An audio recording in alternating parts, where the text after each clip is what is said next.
اعوذ باللہ من الشیطان الرجیم، بسم اللہ الرحمن الرحیم۔ السلام علیکم۔ میں ہوں Pakistan public school and college کی اردو کی ٹیچر۔ آج ہم پڑھیں گے کلاس 5 کا چیپٹر نمبر 2، رحمت عالم صلی اللہ علیہ وآلہ وسلم۔ پیاری بی بی آمنہ کے لال ہیں پیارے حضور پاک صلی اللہ علیہ وآلہ وسلم۔ ہاں وہی ہیں پیارے عبداللہ کی آنکھوں کا نور۔ آپ صلی اللہ علیہ وسلم جب تشریف لائی تھیں زمین پر نفرتیں، آپ صلی اللہ علیہ وسلم کی آمد ہے دنیا میں محبت کا ظہور۔ آپ صلی اللہ علیہ وآلہ وسلم احمد بھی محمد صلی اللہ علیہ وآلہ وسلم بھی ہیں، ختم المرسلین صلی اللہ علیہ وآلہ وسلم۔ آپ صلی اللہ علیہ وآلہ وسلم ہی ہیں رحمت عالم، دل و جاں کا سرور۔ آپ صلی اللہ علیہ وسلم صادق بھی، آمین بھی، ناصر و مختار بھی۔ آپ صلی اللہ علیہ وآلہ وسلم ہیں یاسین و طٰہٰ اور منصور و شکور۔ حکم ربی سے جہاں میں دین کو پھیلا دیا، آپ صلی اللہ علیہ وآلہ وسلم کی تعلیم سے پھر خلق نے پایا شعور۔ آپ صلی اللہ علیہ وآلہ وسلم کی تلقین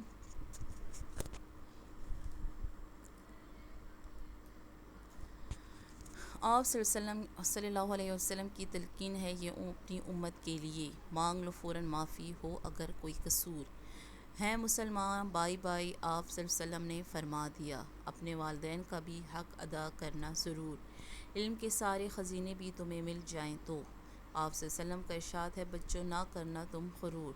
جو چلے گا سیدھے راستے پر وہی ہے معتبر، نبی صلی اللہ علیہ وسلم کی بات ہے تم دین سے ہونا نہ دور۔ یہ نعت لکھی ہے قمر تبسم نے۔ پیارے بچے، جیسا کہ آپ لوگ پچھلی جماعتوں میں پڑھ چکے ہیں کہ نعت میں رسول پاک صلی اللہ علیہ وآلہ وسلم کی تعریف بیان کی جاتی ہے۔ اس نعت میں بھی حضور پاک صلی اللہ علیہ وسلم کی تعریف بیان کی جا رہی ہے۔ پیاری بی بی آمنہ کے لال ہیں پیارے حضور صلی اللہ علیہ وآلہ وسلم۔ پیاری بی بی آمنہ حضور پاک صلی اللہ علیہ وسلم کی والدہ ماجدہ کے نام ہیں۔ پیاری بی بی آمنہ کے لال ہیں، لال کہتے ہیں سرخ رنگ کا چمکدار ہیرو۔ لال کہتے ہیں سرخ رنگ کا چمکدار ہیرا، یعنی قیمتی چیز۔ تو ہر بچہ اپنے والدین کے لیے قیمتی ہوتا ہے، اسی طرح بی بی آمنہ کے لیے بھی حضور پاک صلی اللہ علیہ وسلم بہت قیمتی، تو اس کی مثال مشابہت لال قیمتی پتھر یا ہیرے کی طرح دی گئی ہے۔ ہاں وہی ہیں پیارے عبداللہ کی آنکھوں کا نور۔ عبداللہ حضور پاک صلی اللہ علیہ وسلم کے والد ماجد کا نام ہے۔ ہاں وہی پیارے عبداللہ کی آنکھوں کا نور یعنی آنکھوں کی روشنی، ٹھنڈک۔ آپ صلی اللہ علیہ وسلم جب تشریف لائے تھے زمین پر نفرتیں، یعنی آپ صلی اللہ علیہ وسلم کی پیدائش کے وقت اس زمین پر جہالت تھی، نفرتیں تھیں۔ آپ صلی اللہ علیہ وسلم کی آمد ہے دنیا میں محبت کا ظہور، یعنی آپ صلی اللہ علیہ وسلم کی آمد سے آنے سے دنیا میں محبت ظاہر ہونا شروع ہوئی۔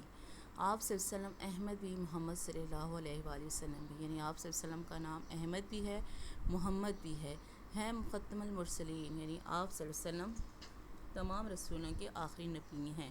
آپ صلی اللہ علیہ وسلم پر نبوت ختم ہو جاتی ہے، آپ صلی اللہ علیہ وسلم کے بعد کوئی نبی نہیں آئے گا۔ آپ صلی اللہ علیہ وسلم ہی ہیں رحمت عالم، دل و جاں کا سرور۔ رحمت عالم یعنی تمام دنیا کے لیے رحمت، دل و جاں کا سرور یعنی سکون ہے۔ آپ صلی اللہ علیہ وسلم صادق بھی، آمین بھی۔ صادق کہتے ہیں سچے اور امین کہتے ہیں امانت دار کو۔ آپ صلی اللہ علیہ وسلم صادق بھی یعنی سچ بولنے والے بھی تھے اور امانت دار بھی تھے، ناصر و مختار بھی تھے۔ آپ صلی اللہ علیہ وسلم ہیں یاسین و طٰہٰ اور منصور و شکور، یعنی آپ صلی اللہ علیہ وسلم کا نام یاسین و طٰہٰ اور منصور و شکور بھی ہے۔ حکم ربی سے جہاں میں دین کو پھیلا دیا، حکم ربی یعنی اللہ تعالیٰ کے حکم سے جہاں میں اس دنیا میں دین کو پھیلا دیا۔ آپ صلی اللہ علیہ وسلم کی تعلیم سے پھر خلق نے پایا شعور۔ آپ صلی اللہ علیہ وسلم کی تعلیم سے تمام بنی انسان نے شعور پایا، یعنی عقل، سمجھ بوجھ پائی کہ کس کو سجدہ کرنا ہے، کون عبادت کے لائق ہے، کس طرح زندگی گزارنی، یہ شعور ان لوگوں میں آیا۔ آپ صلی اللہ علیہ وسلم کی تلقین ہے یہ اپنی امت کے لیے، تلقین کہتے ہیں آپ صلی اللہ علیہ وسلم کی تلقین کہ آپ صلی اللہ علیہ وسلم نے تعلیم دی ہے، نصیحت کی ہے، تاکید کی ہے کہ مانگ لو فوراً معافی ہو اگر کوئی قصور، یعنی آپ سے کوئی غلطی سرزد ہو جائے تو اس کے فوراً معافی مانگیں۔ ہیں مسلمان بائی بائی، آپ صلی اللہ علیہ وسلم نے فرما دیا، آپ صلی اللہ علیہ وسلم نے فرمایا کہ تمام مسلمان آپس میں بائی بائی ہیں۔ اپنے والدین کا بھی حق ادا کرنا ضرور۔ والدین کا کیا حقوق ہیں؟ بڑھاپے میں، جوانی میں والدین کے تابعدار رہنا ہے، ان کا کہاں ماننا ہے، ان کی ہر جائز بات کو آپ لوگوں نے ماننا ہے۔ والدین کا حق، والدین کے حقوق کے بارے میں قرآن مجید میں بھی بہت مفصل بیان کیا گیا ہے۔ یہاں پہ میں آپ لوگوں کو شارٹ کٹ میں بتاؤں گی کہ والدین کی اطاعت کرنا بھی ہم سب پر لازم ہے۔ علم کے سارے خزینے بھی تمہیں مل جائیں تو، خزینے کہتے ہیں خزانے کو، یعنی علم کے تمام خزانے بھی آپ کو مل جائیں تو آپ صلی اللہ علیہ وسلم کا ارشاد ہے، یعنی فرمان ہے، بچوں نہ کرنا تم غرور، یعنی یہ ساری دولت، علم کی دولت بھی آپ سب کو مل جائے تو اس پر کبھی غرور نہیں کرنا، کیونکہ غرور صرف اور صرف اللہ تعالیٰ کی صفت ہے۔ جو چلے گا سیدھے راستے پر وہی ہے معتبر۔ معتبر کہتے ہیں بھروسے کے قابل اعتبار شخص۔ یہ نبی صلی اللہ علیہ وسلم کی بات ہے، تم دین سے ہونا نہ دور۔ یہ نبی صلی اللہ علیہ وسلم کی بات ہے کہ دین سے کبھی بھی دور نہ ہونا۔ تو یہ نعت لکھی ہے قمر تبسم نے۔ اب اس نعت کی ایکسرسائز یعنی مشق کی طرف آ جائیں۔ الفاظ معنی، مشکل الفاظ کے معنی۔ لال، لال کہتے ہیں سرخ رنگ کا چمکدار ہیرا، یعنی قیمتی پتھر، قیمتی ہیرا۔ ظہور، ظاہر ہونا۔ ختم المرسلین صلی اللہ علیہ وآلہ وسلم، تمام رسولوں سے آخری نبی صلی اللہ علیہ وسلم۔ رحمت عالم، تمام کائنات کے لیے رحمت۔ شعور کہتے ہیں سمجھ، عقل یا تمیز۔ تلقین، تعلیم یا نصیحت۔ خزینے، خزانے۔ معتبر، بھروسے کے قابل یا جن پر اعتبار کیا جا سکے۔ دی گئی خالی جگہوں میں اوپر لکھے گئے الفاظ استعمال کر کے جملے مکمل کیجیے۔ حضور صلی اللہ علیہ وآلہ وسلم کے آنے سے دنیا میں ہدایت کی روشنی کا ڈیش ہوا۔ تو یہ جو الفاظ لکھے ہوئے ہیں، ان الفاظ میں سے ہم لوگوں نے درست لفظ کا چناؤ کر ان جملوں میں لکھنا ہے۔ جیسے حضور پاک صلی اللہ علیہ وسلم کے آنے سے دنیا میں ہدایت کی روشنی کا ظہور ہوا۔ دیہاتی نے اپنی پگڑی میں ڈیش چھپایا اور کوا اس سے گوشت کا ٹکڑا سمجھ کر لے اڑا۔ تو دیہاتی نے اپنی پگڑی میں کیا چھپایا؟ لال چھپایا، یعنی قیمتی پتھر چھپایا۔ جھگڑے میں لوگوں نے محلے کے سب سے ڈیش شخص کو بلایا تاکہ وہ فیصلہ کرے۔ سب سے معتبر شخص کو، یعنی بھروسے کے قابل شخص کو بلایا تاکہ وہ فیصلہ کرے۔ ہم سب کو علم و حکمت کے ڈیش حاصل کرنے کا شوق ہونا چاہیے۔ تو کیا چیز؟ علم و حکمت کے خزینے حاصل کرنے کا شوق ہونا چاہیے۔ خزینے کہتے ہیں خزانوں کو۔ اب دیکھیں سوال نمبر 2۔ اس نعت میں حضور صلی اللہ علیہ وآلہ وسلم کے کچھ ناموں اور القابات کا ذکر ہے، وہ اپنی کاپی میں لکھیے۔ القابات یعنی لقب جو آپ صلی اللہ علیہ وسلم کو دیے گئے ہیں، ان کا ذکر ہے، وہ ہم نے کاپی میں لکھے ہیں، تو آپ بچوں نوٹ کریں۔ احمد محمد صلی اللہ علیہ وآلہ وسلم، یہ آپ صلی اللہ علیہ وسلم کے نام ہیں۔ جواب میں لکھیے احمد محمد صلی اللہ علیہ وسلم۔ ختم المرسلین صلی اللہ علیہ وآلہ وسلم، ختم المرسلین صلی اللہ علیہ وسلم صادق امین۔ ختم المرسلین صلی اللہ علیہ وآلہ وسلم صادق امین۔ ناصر، مختار، یاسین اور طٰہٰ، منصور اور شکور، یہ آپ صلی اللہ علیہ وسلم کے نام اور القابات ہیں۔ پھر دیکھیں سوال نمبر 3۔ حضور صلی اللہ علیہ وآلہ وسلم نے اپنی امت کو جو تعلیم دی تھی، اس نعت میں ذکر کی گئی۔ ان تعلیمات کو نمبر وار تحریر کیجیے۔ مثلاً اگر کوئی قصور ہو تو فوراً معافی مانگ لینی چاہیے۔ تو صرف اس نعت کا ذکر کیا گیا ہے کہ اس نعت میں آپ صلی اللہ علیہ وسلم نے امت کو جو تعلیم دی ہے اس کو نمبر وار تحریر کیجیے۔ تو مثال کے طور پر انہوں نے ایک تعلیم بھی بتائی کہ اگر کوئی غلطی ہو تو اسے فوراً معافی مانگ لینی چاہیے۔ یہ تعلیم کس نے دی؟ حضور صلی اللہ علیہ وآلہ وسلم نے۔ اسی طرح آپ لوگ نمبر وار لکھیے۔ نمبر 1، ایک تعلیم یہ بھی دی کہ سب مسلمان آپس میں بھائی بھائی ہیں۔ آپ لوگ اس کے جواب میں لکھیں اور اس کو پوائنٹ دیجیے، نمبر وار تحریر کیجیے۔ آپ لوگ پوائنٹ میں لکھیں۔ نمبر 1 پوائنٹ ہے تمام مسلمان آپس میں بھائی بھائی ہیں، یہ تعلیم ہے حضور پاک صلی اللہ علیہ وسلم نے جو اس نعت میں دی ہے۔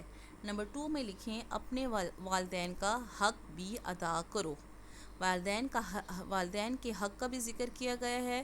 نمبر 2 میں لکھیں اپنے والدین کا بھی حق ادا کرو۔ نمبر 3 علم و ہنر پر غرور نہ کرنا، علم و ہنر پر غرور نہ کرنا، یہ تعلیم بھی دی گئی کہ آپ کے پاس علم و ہنر کے تمام خزینے بھی موجود ہوں تو حاصل ہو جائیں تو آپ نے غرور نہیں کرنا، یہ تعلیم بھی دی گئی ہے نا۔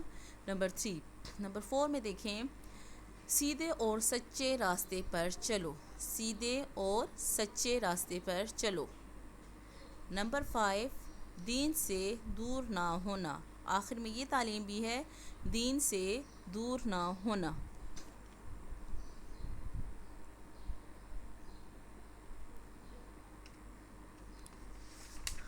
اچھا جی پیارے بچوں، یہ تھی نعت، آپ لوگوں نے یہ نعت پڑھی، اس کے الفاظ معنی نوٹ کیے، اس کی ایکسرسائز کی۔ اب میں چاہتی ہوں کہ آپ لوگ اس کے کچھ جملے بنائیں۔ تو کچھ الفاظ کے جملے جیسے رحمت کو انڈر لائن کریں اور ہر بچہ کاپی میں جملہ بنائے رحمت۔ تو اس کا جملہ بارش اللہ کی رحمت ہے۔ مثال کے طور پر ایک جملہ میں آپ کو بنا کے بتا رہی ہوں، اس طرح آپ خود جملے بنائیں۔ رحمت، بارش اللہ کی رحمت ہے۔ پھر اسی میں دیکھیں نمبر 2 نفرت، نمبر 3 لائن میں دیکھیں نفرت ہے تو اس کا واحد نفرت، مجھے جھوٹ بولنے والوں سے سخت نفرت ہے، مجھے جھوٹ بولنے والوں سے سخت نفرت ہے۔ آپ لوگ بھی کوئی جملہ بنا سکتے ہیں، ہر بچے اپنی مرضی کا اور اپنی عقل سے جملے بنائیں۔ حکم ربی، آپ دیکھیں حکم ربی ہے کہ آپ صلی اللہ علیہ وسلم کی سنت پر عمل کیا جائے۔ آپ لوگ اس کے علاوہ کوئی اور جملہ بھی بنا سکتے ہیں۔ اسی طرح نیچے دیکھیں تلقین، امی نے تلقین کی کہ صفائی ایمان کا حصہ ہے۔ تلقین میں نے آپ کو بتایا نا، اس کا مطلب نصیحت یعنی تعلیم، تو امی نے تلقین کی کہ صفائی ایمان کا حصہ ہے۔ معتبر، قابل بھروسہ یعنی جس پر اعتبار کیا جائے، ہمارے پیارے نبی صلی اللہ علیہ وسلم عرب کے معتبر انسان تھے۔ آپ لوگ اس کے علاوہ بھی کوئی جملہ بنا سکتے ہیں۔ اچھا، اس نعت کی سرگرمی ہے یعنی آپ لوگوں کی ایکٹیویٹی یہ ہے کہ آپ لوگوں نے ایک کتابچہ بنانا ہے جس میں پیارے رسول پاک صلی اللہ علیہ وسلم کی سنتیں لکھنی ہیں کہ کیا سنت ہے، رسول پاک صلی اللہ علیہ وسلم نے کون سے کام کیے ہیں اور آپ لوگ کون سی سنت پر عمل کرتے ہیں۔ کتابچہ ایک چھوٹی کتاب کو کہتے ہیں۔ تو پیارے بچوں، یہ جو تمام کام میں نے آپ لوگوں کو بتایا ہے، آپ نے اس کو کاپی میں کرنا ہے، اس کو خوش خط لکھنا ہے، اس کو یاد کرنا ہے، اس کو سب سے پہلے رحمت عالم صلی اللہ علیہ وسلم کی ریڈنگ کرنی ہے 2 سے 3 4 سے 5 دفعہ، یعنی اس کو بار بار پڑھنا ہے۔ تمام مشکل الفاظ آپ لوگوں نے انڈر لائن کرنے ہیں، اس کے معنی یاد کرنے ہیں۔ پھر یاد کرنے کے بعد آپ لوگوں نے یہ تمام کام کاپیوں پہ اتارنا ہے۔ خوش خط اپنی کاپی بنائیں، ہر چیز خوش خط یعنی واضح الفاظ میں لکھیں اور لکھنے کے بعد اس کو اچھے طریقے سے یاد کریں۔ انشاءاللہ اگلی ویڈیو میں چیپٹر نمبر 3 کریں گے۔ انشاءاللہ اگلی ویڈیو میں آپ سب سے ملاقات ہوگی۔ اللہ حافظ۔